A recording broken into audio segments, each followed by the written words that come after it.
Wewe ni nani? Unasemaje? Gone? Leta pesa wewe. Sina pesa jamani. Dema, jo. Kuna nini? You met my water break. Are you going to have a baby? Yes.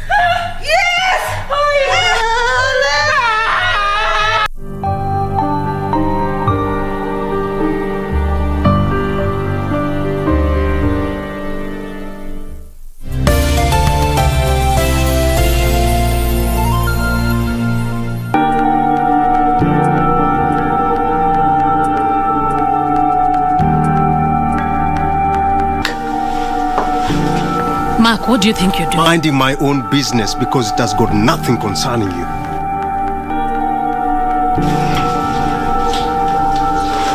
Do you still have an ounce of respect left for me? What's up? How often does Lauren show up here? Relax. Christina! What do you want, Mark? I am just about to open a whole can of worms. And you will not like one bit of it. Is there anything that I should know? Just turn around and go back to wherever you Christine, I just want to talk. Calm down.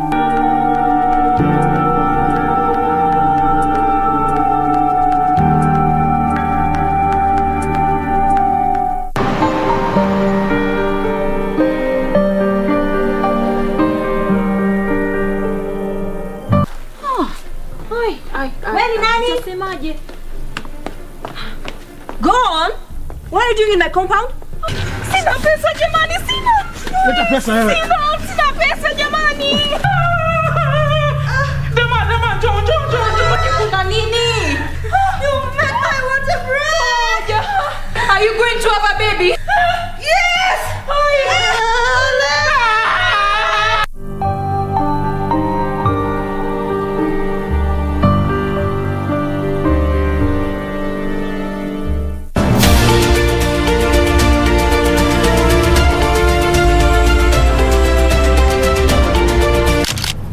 My name is Sambros Lutulay and I'm all day for you.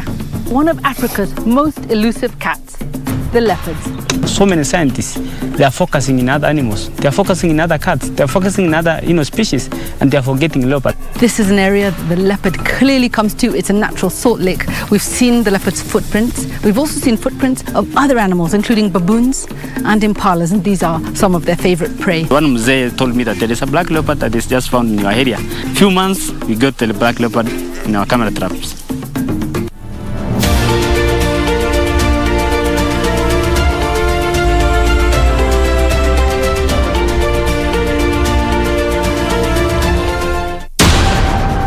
We take it on at the right time. Honorable Musalia Mudavadi. The Honorable Mutahi Kagwe. Chief Justice Martha Karambuko. This is KBC, yes. The voice of Kenya. Asking the right questions.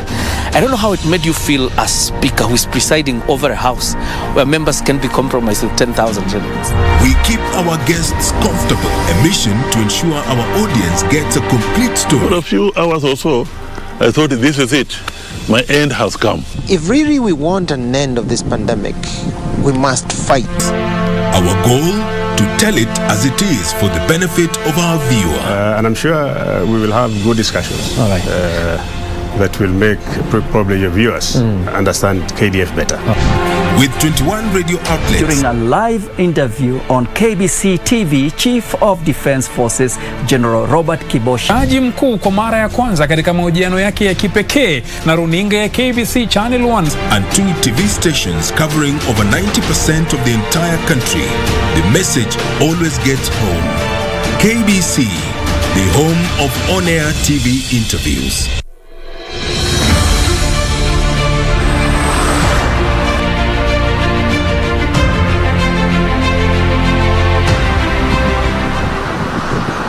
Development follows roads. Whenever a road is opened, the economic activities are always part. Tumefurahia sana kwa president wetu juu ametutengenezea hii barabara. Hata mashamba yetu sasa itakuwa na value, na hiyo tumeshukuru sana. Sisi ndio tuna build the country. The future is in our hands. Yote haya kwenye KBC Channel 1 Ijumaa saa 2:30 usiku.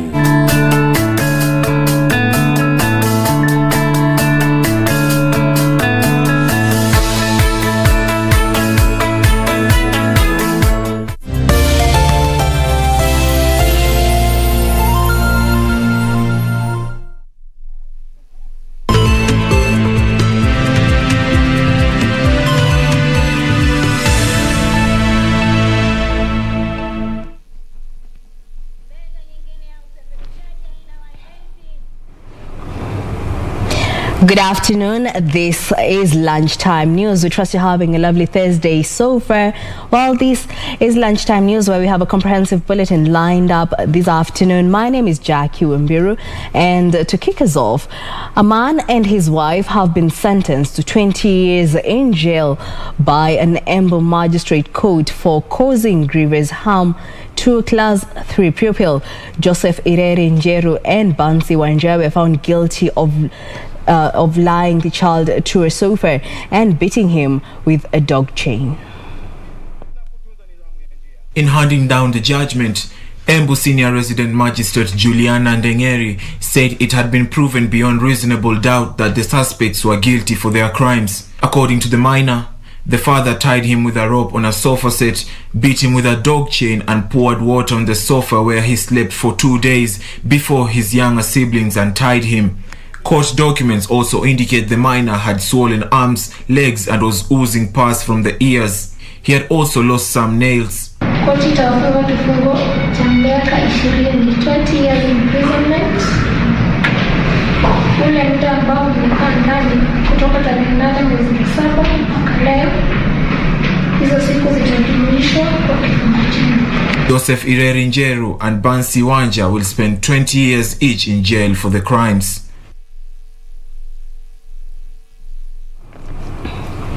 In other news, a fashion competition aimed at empowering the youth in the society through Build Kenya initiative has been launched in Nairobi County. The National 20 Kazi competition project intends to set a platform for interested participants to use Kenyan-made materials to design clothes towards the program. Rivertex Company will facilitate fabrics and cash for the competition's head start. 85 participants will win slots for the fashion competition through voting. The winner will pocket 300,000 shillings before the end of next year. Take part and vote so that we're aiming at, first of all, addressing the issue of fashion and revamping the industry, and at the same time we're aiming for a promotion of local fabrics. All right, we know that we have mitumba and it's a good trade, and we don't want to say no mitumba, right, because it serves a huge population, but we also want to advance our own industries. I believe that this competition, if you're a tailor, if you're a designer, if you're employed or unemployed, this is your chance to get involved. So what we're asking for is post 3 photographs on our online link that you think were the best designs that you did. Answer all the questions.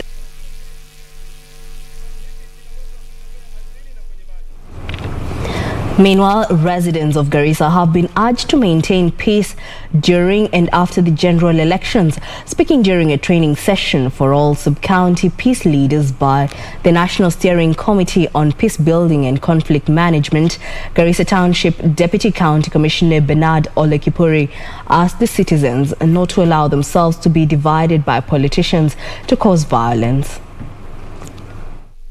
As the country gears towards the election, there is a call to Kenyans to be vigilant and ensure they do not allow politicians to divide them along tribal lines.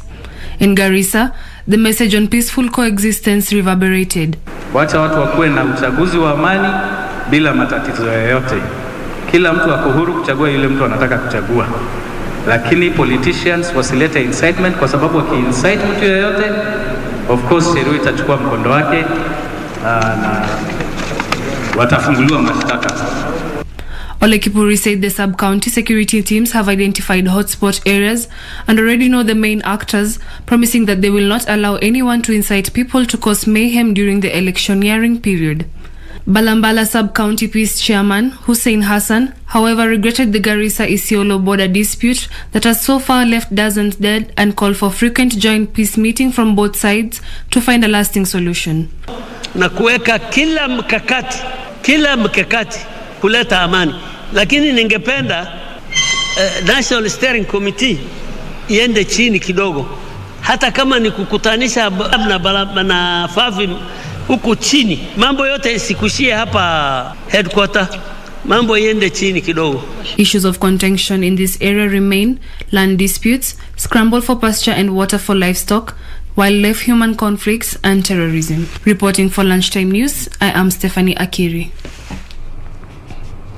The National Council of Churches of Kenya, together with local communities, have partnered with World Vision to protect the vulnerable children in the society. The program, which will run in 38 counties, will help cushion the children from the effects of COVID-19 and other vices. The World Vision Kenya has entered into a memorandum of understanding with the National Council of Churches in partnership with local communities in the protection of vulnerable children in the society. The MOU, which will be implemented in 38 counties, is set to advance for the rights of vulnerable children in society, especially by furthering the well-being of those in hard-to-reach areas. We want to see collaboration at the community, chiefs and religious leaders. Once the two institutions are collaborating, we then move to collaboration with other stakeholders. If that collaboration is very strong, then now we'll move to strengthening community institutions. We have Nyumba Kumi as an example, community policing, boards of management of schools, parents association. The stakeholders noting that the effects of the COVID-19 pandemic, alongside unhealthy relationships and environments, had exposed the vulnerability of children further, hence the need to act promptly. COVID-19 has actually exacerbated the situation. We've had high teenage pregnancies when schools were closed. We are seeing cases of defilement of children on the rise. So this partnership is focusing on ensuring that the rights of children in this country are protected. A multi-pronged approach instituted on the enhancement of economic support to families, provision of high-quality education and protection of children, capacity building for caregivers and parents, and enactment of child-friendly laws is a prerequisite for child protection. They further took cognizance of emerging forms of child abuse such as gambling, gaming, and cyberbullying, and the need to act on them strategically. Nancy Okware, Lunchtime News. Moving on, police in Mbeere South are looking for a man suspected to be a military officer and who has been trafficking drugs within the Kiritiri market in Mbeere South Sub-County of Embu County. Mbeere South Sub-County Police Commander Gregory Mutiso said police officers from the Kiritiri police station raided the suspect's house after a tip-off from the public where they found cannabis worth 500,000 shillings. Among other items recovered were 3 motorbikes, knives and papers meant to pack bang into stones for sale. Mutiso also said the suspect is out of court on bond as a court receipt of 20,000 cash bail was found. Na natoa tahadhari kwa wale wengine wale wanauza bangi hapa sokoni ya Kiritiri. Tumepata habari ya kwamba wanauzia nyuma ya soko na tunawafuata, tunawakamata wote wapeleke kotini. Tumepata pikipiki 3 hapo ambazo tunadhani zinatumika kwa kusafirisha hii bangi. Ya kwanza ile ilikuja na bangi leo tuliipata ikiwa imesimama pale pale.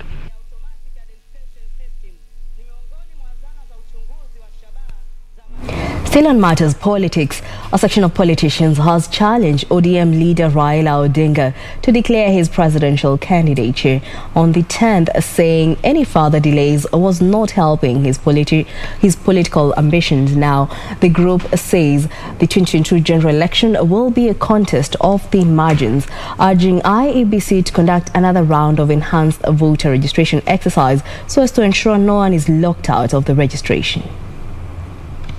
Expect Baba to announce his candidature on Friday at the Azimio La Umoja meeting. This is long overdue. The reason I'm saying so is because Baba has gone around the country. You have seen the enthusiasm that his supporters have given. He's gained traction, and I think it now makes sense for him to announce his candidature. He's visited all parts of the country. And it is clear that everywhere where he has visited, he has gained enthusiasm from his supporters. He has gained support from almost every part of the country. And I think it is not only in Mount Kenya, he is now already more popular than anybody else in any other part of the country. Next voter registration, let them involve all stakeholders and let them make a concerted effort to involve all stakeholders so that we are able to address this issue and achieve the objectives that they had set for themselves. Now, Friends School, Kamusinga High School has benefited from a new digital system that has enabled students to do research with ease. The digital system will enable the students to do research on science subjects, which will make the school more competitive.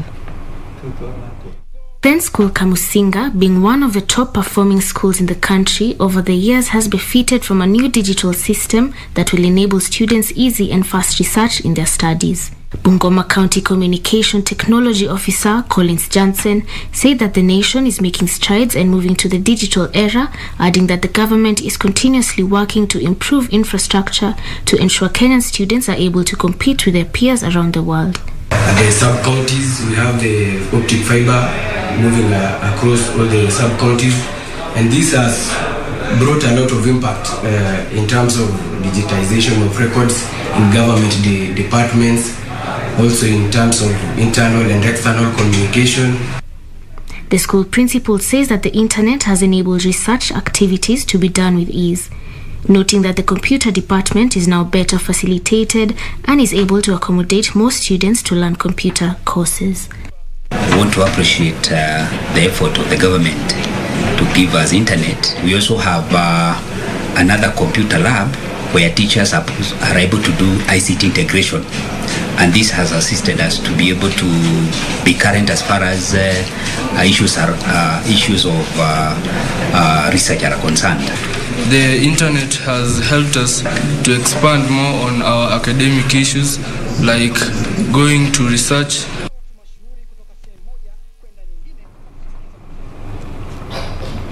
Now, the elderly in Trans Nzoia County have filed a petition to the governor to ensure that monies owed to them through the cash transfer program is remitted. Led by 81-year-old Webukule Wasilwa, they have accused the gender office in the county for allegedly not dispersing the money to them for the last 9 years. Majina naitwa Joseph Wasilwa. Katika kaunti hapa bwana Kaembe sisi tukupitia kodi. Na watu hapa ndani wameblock sisi hawataki tukufikia. Kwa hivyo utujali sana huko chini kenda mfari nini tuangalie hiyo mambo ya finance sisi hatujui vile naenda. Kwa hivyo aingilie kati na uangalie na utujali.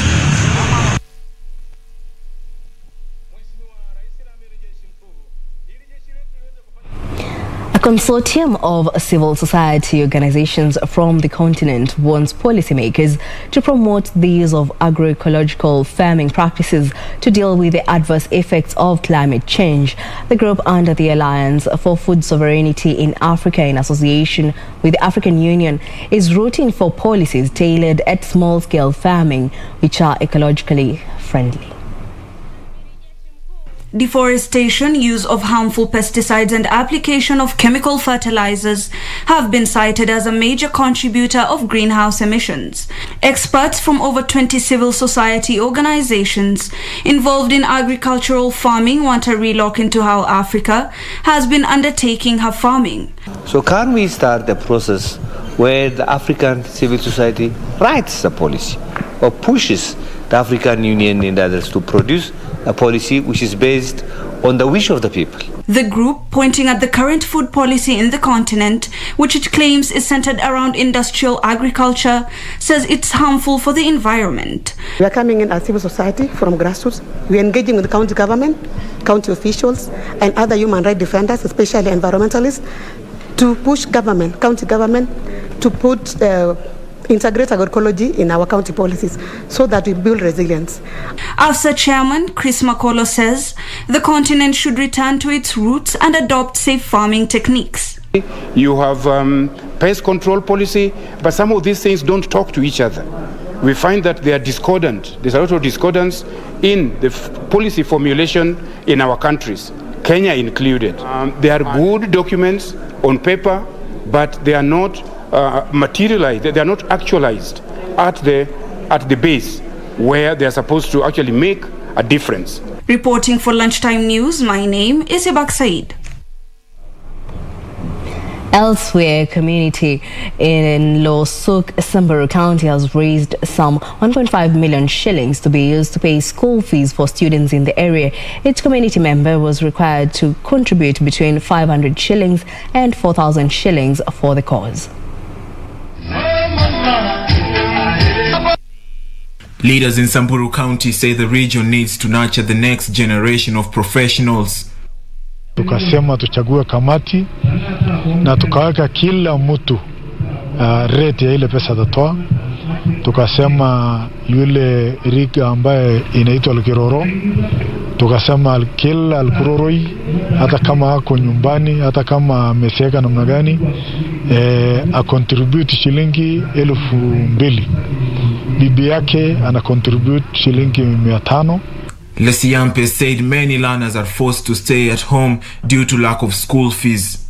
Tumeanzisha mfuko wa masomo ambao tunaita kwa Kisamburu Libene Leng Soma.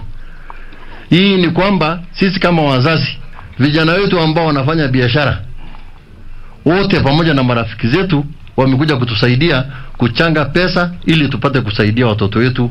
Communities living in the county have been urged to unite and ensure children from poor families are enrolled into schools. The education funds drive will be replicated throughout the county to ensure all students benefit from it. For Lunchtime News, I'm Alvin Kaunda. Kitengela boda riders are crying foul over increased motorcycle theft, saying that in the last 1 year, more than 30 motorcycles have been reported stolen without a trace. This is a concern which has prompted riders to look for alternative means, including keeping watch overnight to protect their motorcycles. There was drama in Kitengela town after tens of people thronged to see a mysterious incident where a motorcycle said to have been stolen last week resurfaced, only to be seen moving on its own before it parked along the road. Niliona maajabu mengine yenye sijaiona. Pikipiki iko kwa udeo na iko juu, inabebea. Na hiyo nakwambia ukweli. Sasa wewe kama unapinga, mimi ndio niliona. Pikipiki iko juu. Mimi kufikisha customer kurudi adi pikipiki ni ya wizi. The motorcycle owner is said to have been cornered by customers he was carrying, who along the way turned back on him and took away his motorcycle. Aliambiwa na customer moja asimame. Lakini penye walikuwa ilikuwa ni giza na ni kichaka, akakataa kusimama. Alipokataa kusimama akaangushwa na makastoma na ilikuwa kwa maji. Benye aliangushwa akafunikwa na sweta kwa uso. Benye alifunikwa yeye akakaa chini akalose fahamu, akakaa chini kama dakika 20. Kurudi to normal senses akapata ana pikipiki. Motorcycle riders in the area want security officers to up their game and protect them from theft, as it is destabilizing youth that are struggling to meet their daily needs. Well, that report from Kitengela brings us to our first break here on Lunchtime News. Don't go too far. Up next is the business news.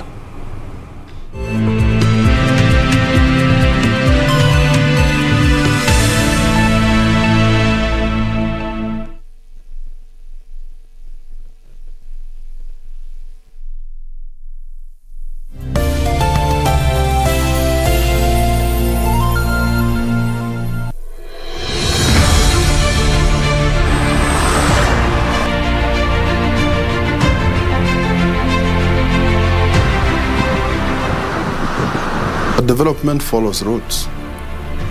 Whenever a road is opened, the economic activities are always part. Tumefurahia sana kwa president wetu juu ametutengenezea hii barabara. Hata mashamba yetu sasa itakuwa na value, na hiyo tumeshukuru sana.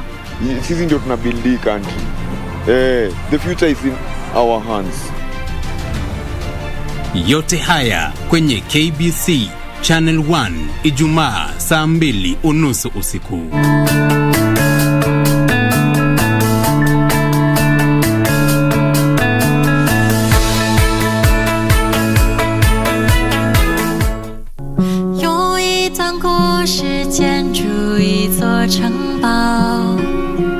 You're arrogant because you're rich.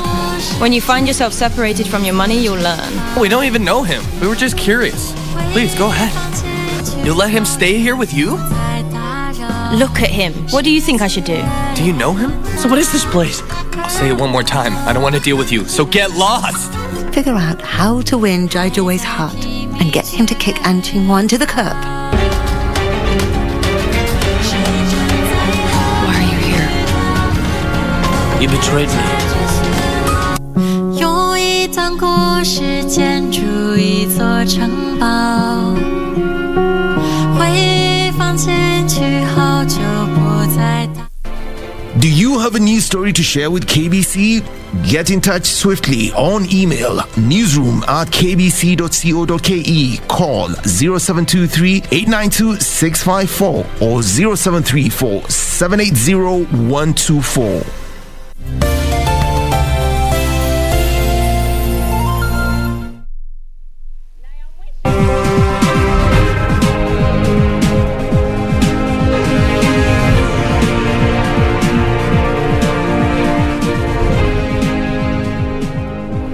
Welcome back. Now let's talk business. Washington has picked a long-time corporate America titan, Meg Whitman, as its ambassador to Kenya. The millionaire businesswoman cum politician is now expected to be vetted by Senate.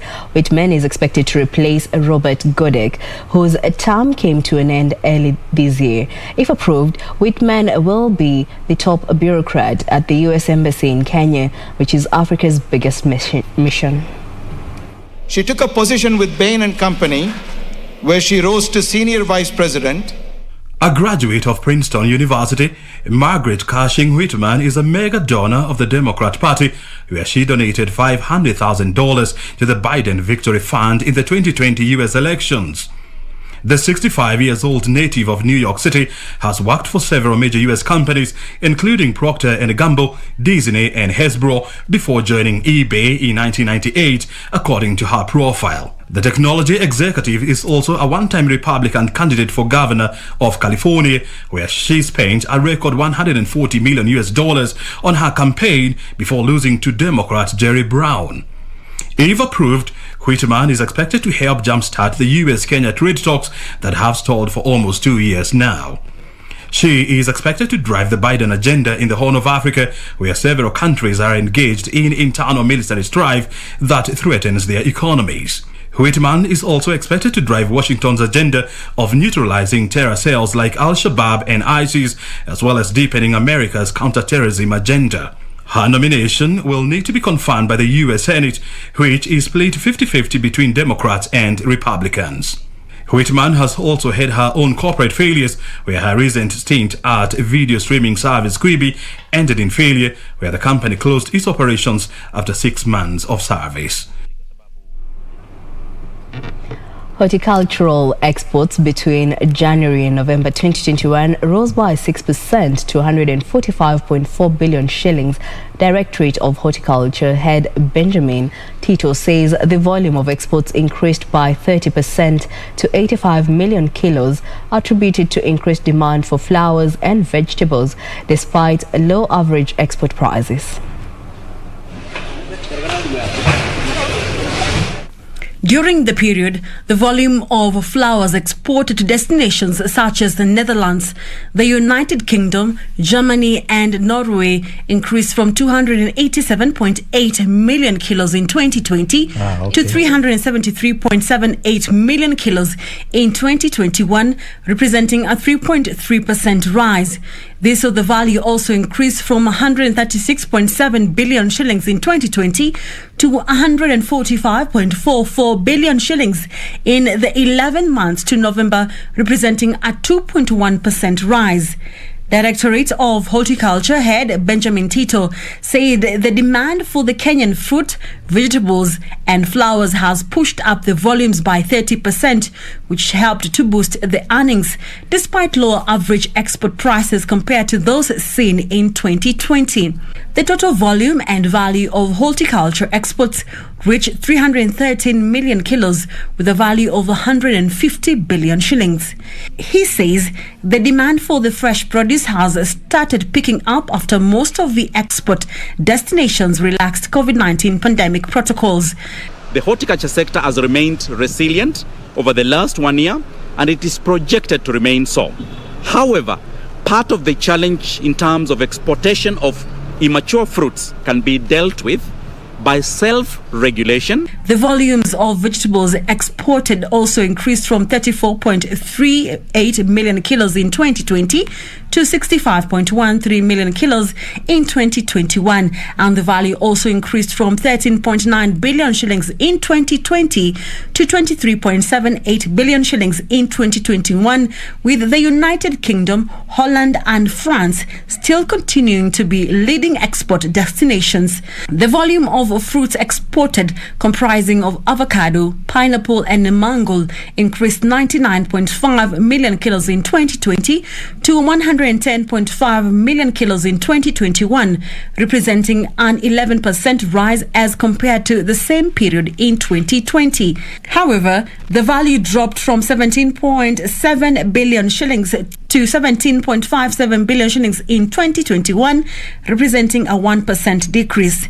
The Directorate noted that harvesting and export of immature fruit has been high, hence the need to regulate closing and opening of the avocado season. Harvesting and exports of immature avocado has negatively affected the image of the country in the overseas markets, and in addition to interfering with the cropping cycle of the trees, thereby reducing the projected volumes in the subsequent harvest. He added the review to open the avocado exports will be done in January next year. During the period, avocado farmers earned 14.48 billion shillings compared to 14.41 billion shillings over a similar period last year. The Coast Development Authority and National Environment Management Authority have rolled out seagrass, mangrove forest and coral reefs conservation in Wasini Island of Kwale County in efforts to boost fishing activities. Coast Development Authority Managing Director Dr. Mohammed Kainan is challenging communities at the coast to embrace seagrass farming in order to protect their main sources of livelihood, since depletion of the seagrass would affect the fishing, tourism and hospitality industries. The marine conservation and restoration efforts for mitigating and adapting to climate change have gained momentum in Wasini Island, Kwale County, and will be extended to other coastal areas. The south coastal island of Wasini is one of the country's major fishing grounds and is home to a variety of sea creatures, which makes it a suitable pilot region for the seagrass restoration project.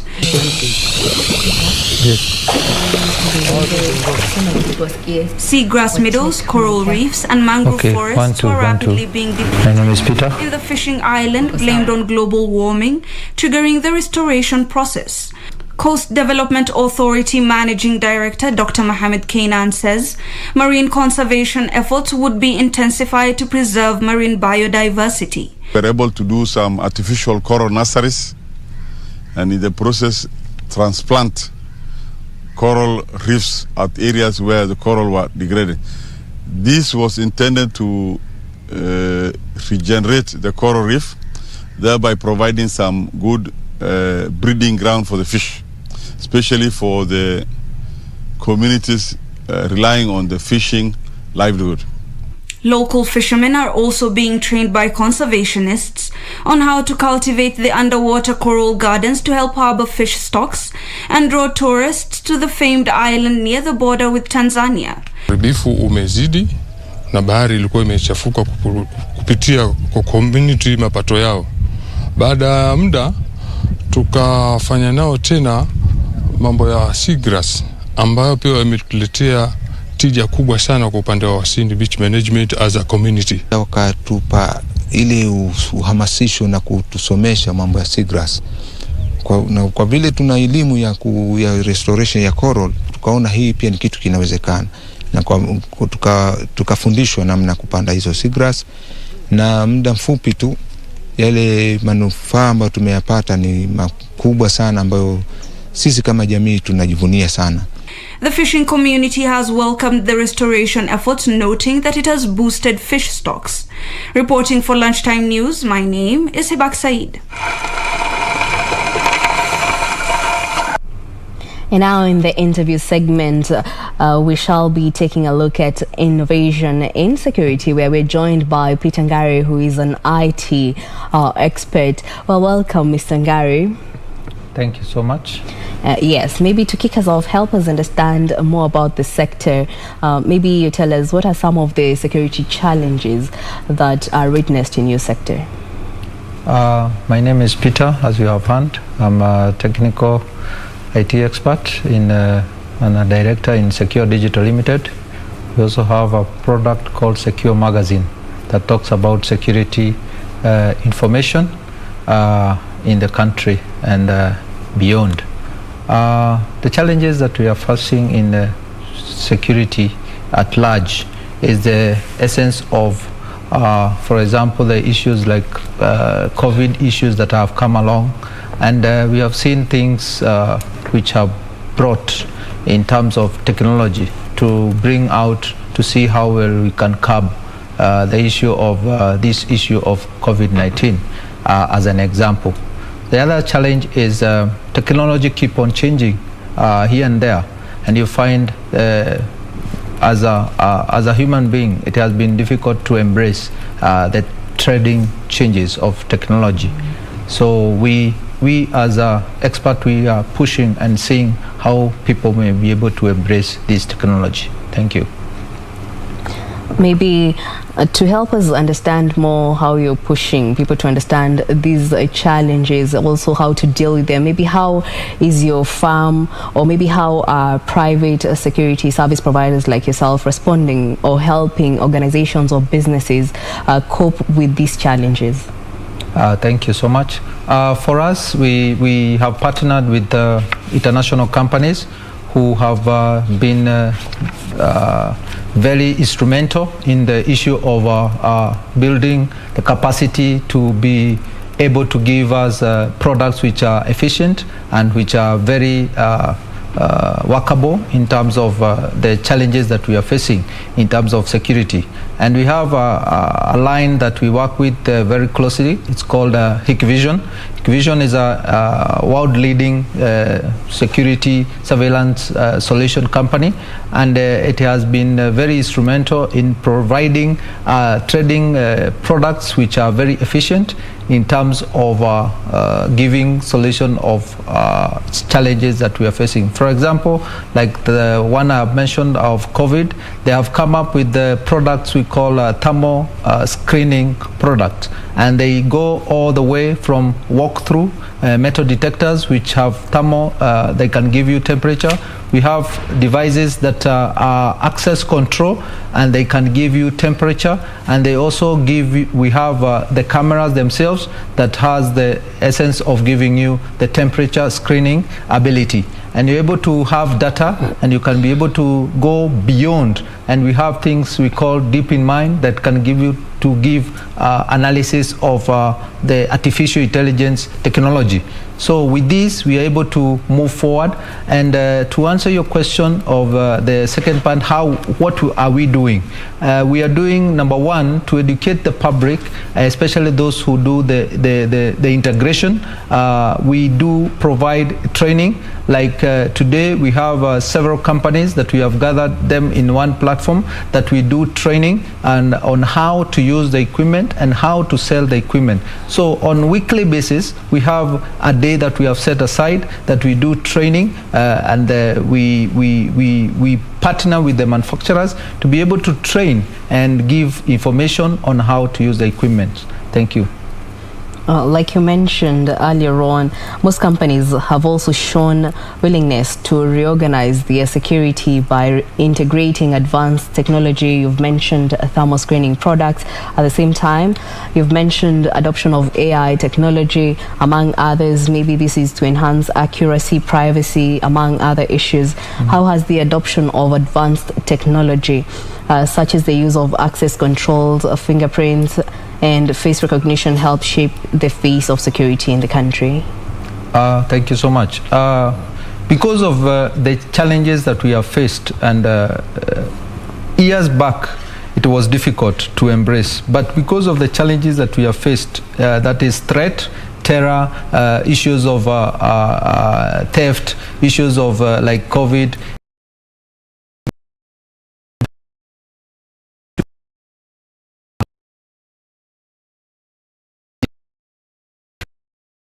so it has forced us to embrace these issues of getting the equipment in place. Right now, it's not like years back, whereby you would build a house and don't do CCTV. You finish your office and don't do access control. It has become a necessity that when you finish doing all that, it is paramount and very important that to make sure that you are put in place security doors to enable you to deter and reduce the essence of threats that may come our way.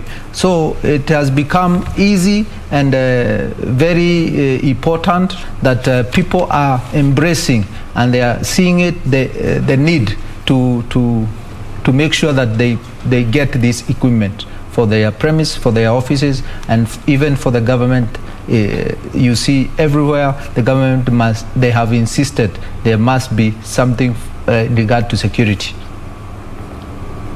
In terms of innovation, maybe help us understand how innovation comes in when it comes to security.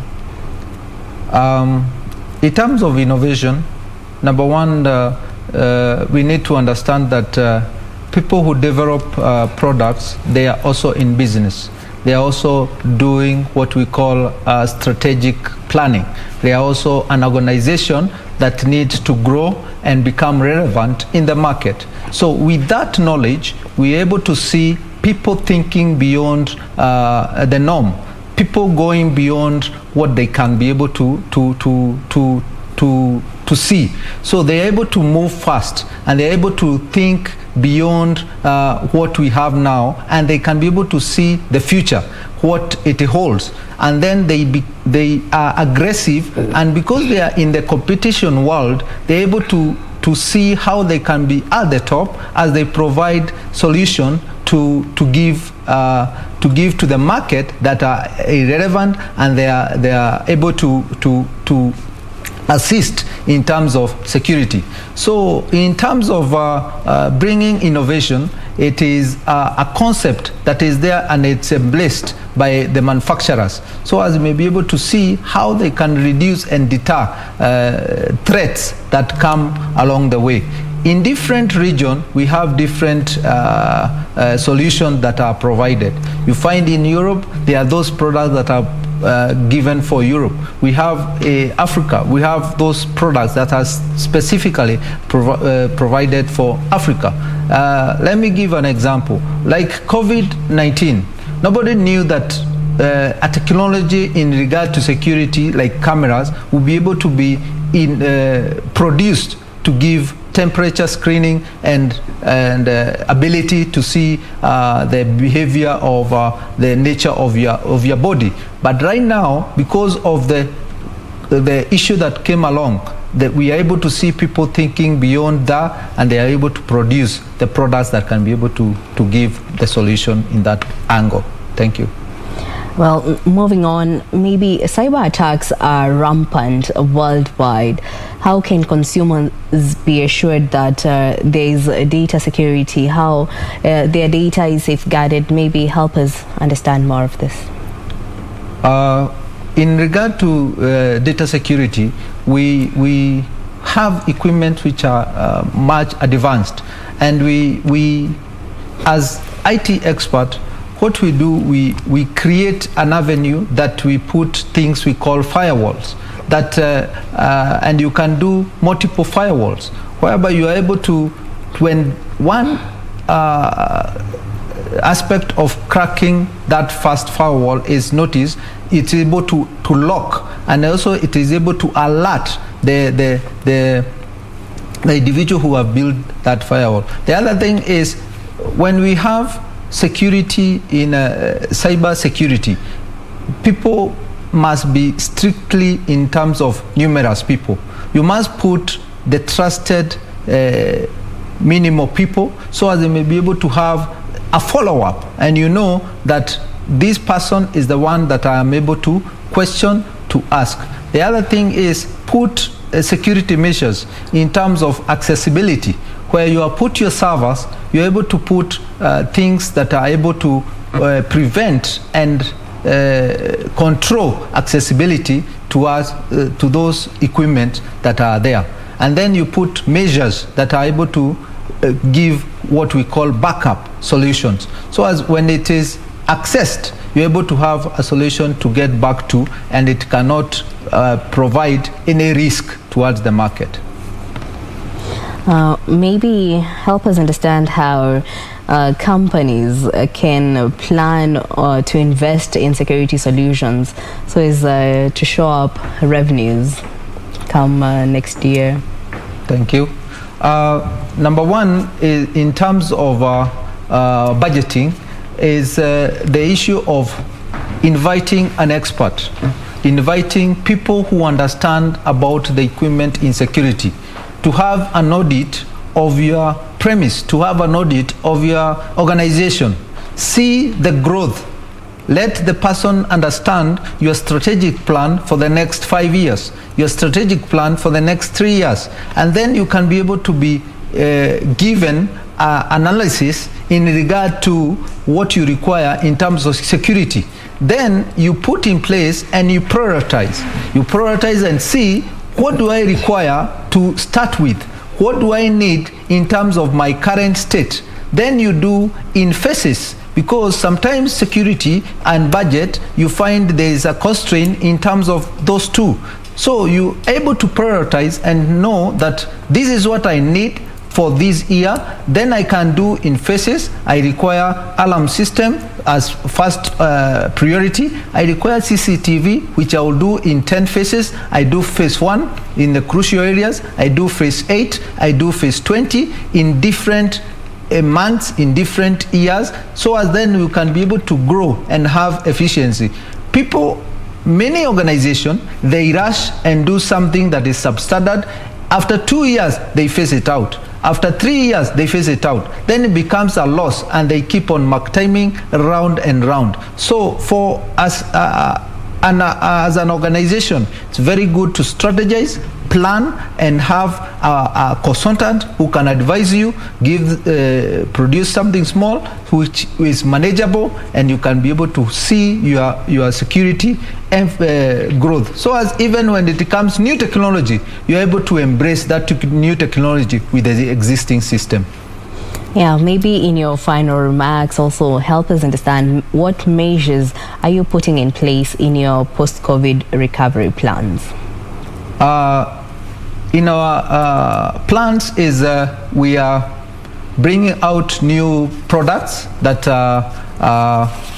will able to give us more results and more emphasis in how to prevent and how to protect, and how also to be able to get more analysis. And on Saturday we are having an international end of year summit for Hikvision with our partners within Kenya, and we'll be able to be speaking in regard to the technology that we expect in the next 5 years. We'll also be speaking about the innovation that have been there, and the benefits and the issues of our products. You find like people think about CCTV and they think CCTV is just a camera to view movement. But you find no, you have one camera that can give you more results that are always underutilized. So with this summit, you're able to give more knowledge in terms of technology. You're able to give knowledge in terms of the future, and you're also able to give awards for our customers, which we have been working with. Thank you very much. Well, that was Peter Ngari, who is an IT security expert. Thank you so much, sir, for joining us this afternoon. That was an informative conversation. Now we move on. The central bank has approved the liquidation of Imperial Bank Limited that has been under receivership since 2015, citing a weak financial position. This will pave a way for the sale of the lender's assets to paying any existing debts to depositors, creditors, and the wider public interest. In 2015, the central bank placed Imperial Bank Limited under receivership after fraudulent claims came to light. In the same year, CBK appointed the Kenya Deposit Insurance Corporation, KDIC, as the receiver manager for Imperial Bank Limited to protect the interest of the bank's depositors, creditors and members of the public. In June 2020, KCB took over some of the bank's assets valued at 3.2 billion shillings and assumed liabilities of the same value. The money raised, which was 37.3% of the total deposits, was to be paid to Imperial Bank Limited in receivership depositors over a period of 4 years. So far, 45,700 out of the 50,000 depositors have accessed their funds in full. About 4,300 depositors are yet to access their money, according to Central Bank of Kenya.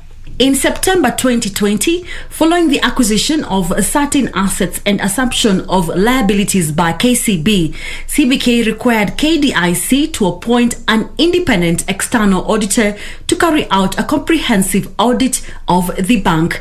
The following month, the external auditor submitted the audit report to CBK, noting a number of gaps in the report, some of which have been subsequently resolved. And early this month, KDIC submitted the receivership report to CBK, recommending that the bank be liquidated.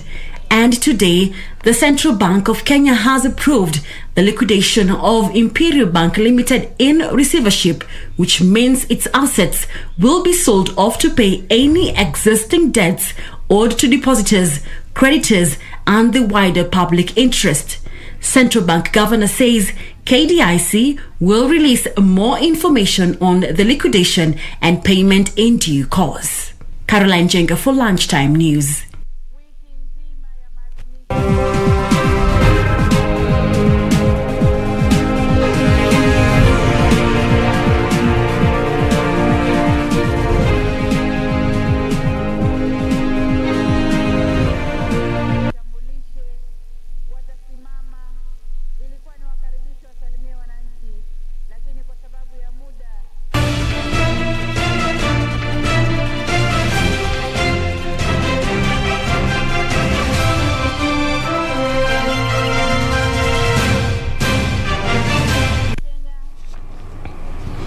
And now in the sports arena, 5-time European champions Barcelona were denied